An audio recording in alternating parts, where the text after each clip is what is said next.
you watched the show last night, you'll know that I was on ecstasy. And I was way too high to find my way out of the building. So I am back here again tonight, and I am now on ayahuasca.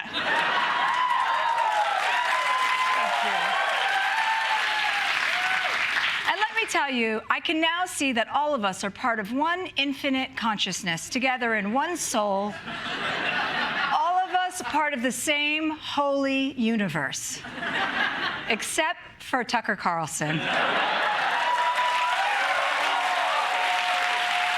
brings us to tonight's headlines.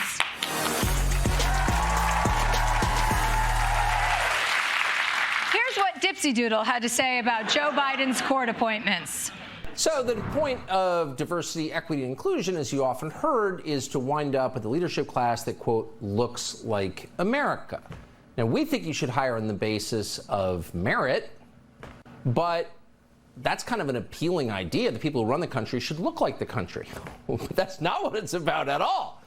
Because no administration has ever looked less like America, just by the numbers, than the Biden administration. It's not about making the administration look like America. It's about discriminating against certain classes of people who don't vote for them. Period. And now it's provable. 97 federal judges confirmed under Joe Biden. Total number of white men, 5.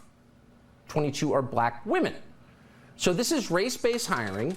It's illegal, but it's also not about looking like America.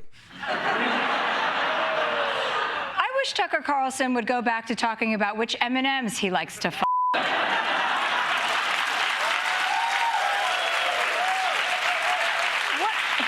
are you even complaining about? Having diversity in power is a dream come true for guys like you. Now you can blame all of your problems on women and black people. Maybe if your inbred fingers could work a calculator, you would see that the reason Biden is nominating so many black women is to make up for having men having a 200-year head start. Even after Joe Biden's appointments, there are only 44 black women serving as federal judges out of 784. I mean, what is this, Wakanda? 44 out of 784, that is not a lot. You need 20 black women just to make up for Clarence Thomas.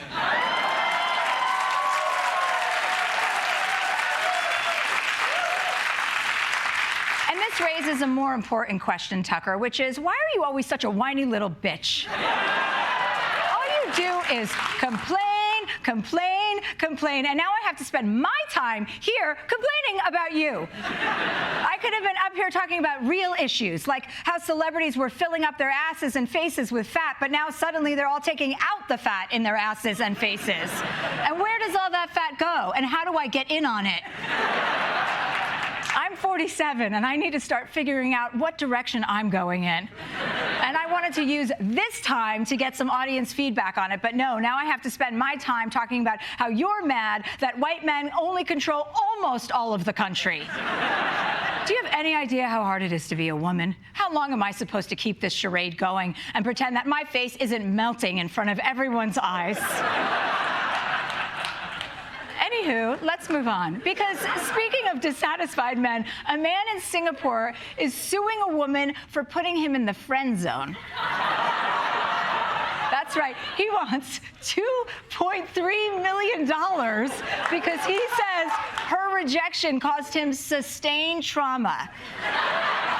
And this is why I don't date anyone from Singapore. He said getting friend-zoned caused him sustained trauma? How hard is this guy masturbating?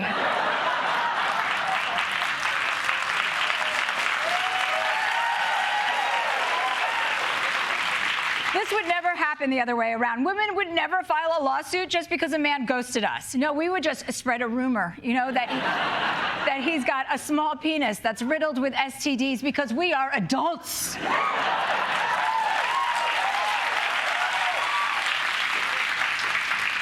I just hope this guy doesn't win, because if rejecting losers becomes a crime, I'm looking at a class action lawsuit against myself. Let's move on to some fashion news. Even though it's only February, a lot of people are already starting to wonder if they're going to be ready for bikini season. And if this is the bikini everyone's wearing, I'm starting to wonder the same thing. A woman is going viral for her reaction to a micro bikini that she brought from Kim Kardashian's Skims line. The $28 bikini claims to fit everybody, but it's barely covering a Trader Joe's tortilla chip.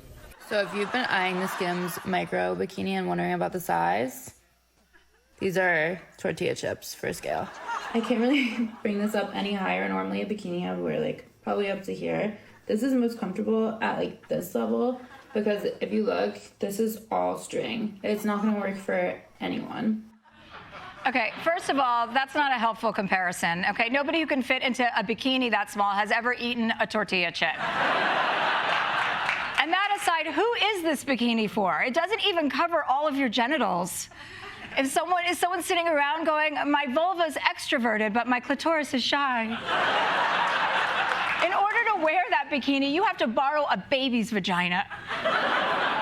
This thing is also going to go right up your Pikachu. It's the only bikini that comes with a box of Monistat because you're going to need it.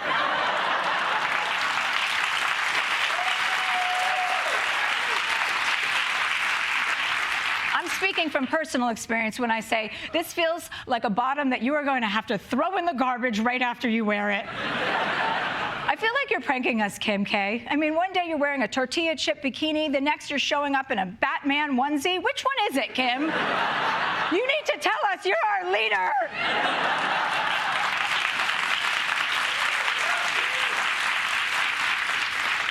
Anyway, I bought one. And finally, let's talk about a group that's definitely not buying any tortilla bikinis, the Taliban. These assholes fought for 20 years to get back in control of the Afghan government, but now that they have it, it's not nearly as fulfilling as they thought. Meanwhile, to the Taliban.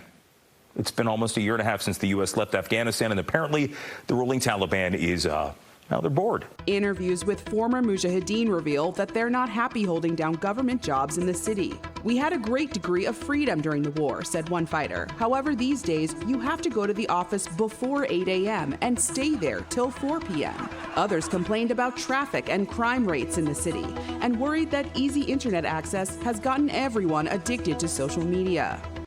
Okay, before you laugh, I follow a bunch of jihadists on TikTok, and they do really have good life hacks. I mean, a lot of it involves actual hacking, but still, it's something to think about. I can't believe this. The Taliban is addicted to social media, hates traffic, and they're scared of the crime rate in the city. Are they a terrorist group or a white girl from the valley? Who knew the Taliban are such whiny bitches? You sound like Tucker Carlson.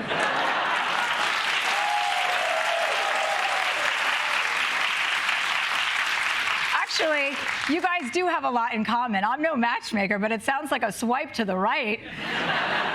The far right. Apparently, the Taliban really hate living in the city. Well, guess what? None of the Afghan people in the city wanted you there in the first place. All the women who liked going to school and driving and working won't miss you. If you hate the city so much, go back to your cave and work by Zoom like the rest of us, okay? I'm not even in this studio right now. I'm using a Zoom background because I'm really at Burning Man, and that's why I'm on ayahuasca. For more on the Taliban, we go to Afghanistan, where Desi Lydic is reporting live.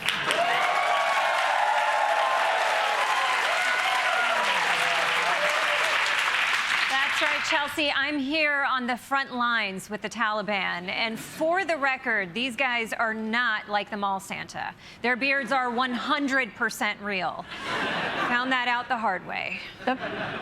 The front lines of what? I mean, I thought the war is over. Yes, the war with the United States is over, but an office job is its own type of war that the Taliban is not prepared for.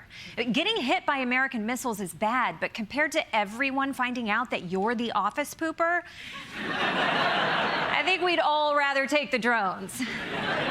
But isn't this what the Taliban wanted? Why would you spend 20 years taking over a country if you didn't want to run the country? Oh, they want to run the country, but they didn't know what working is like these days. I saw one veteran fighter accidentally log himself out of Slack. Then he tried to log in, but it said he had to verify with his phone. But his phone said that he had to verify the phone with Slack. And then he tried to call IT, but they only use Slack. And Long story short, by the end of the day, he beheaded himself.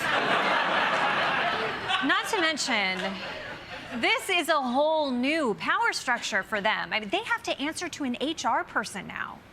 The Taliban has HR? Oh, yeah. Someone's got to handle all the complaints about the women in the office. Mainly that there's women in the office. That makes sense.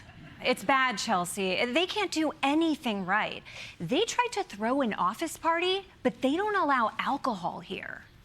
No alcohol? So what, just beer and wine? No, I mean no alcohol. Can you imagine having to interact with coworkers without drinking? No, that sounds awful. Miserable. Oh.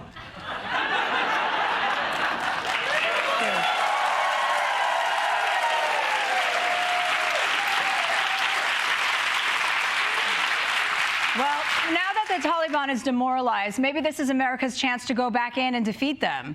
Well, the beauty of this is that we don't need to do that, Chelsea. We can just sit back and let the monotony of the 9-to-5 office culture take its toll as their cubicle walls close in on them and the fluorescent lights drain them of their will to live. So what Americans basically did to ourselves. No, that's totally different. Because in America, we let women do it too. Thank you so much, Desi.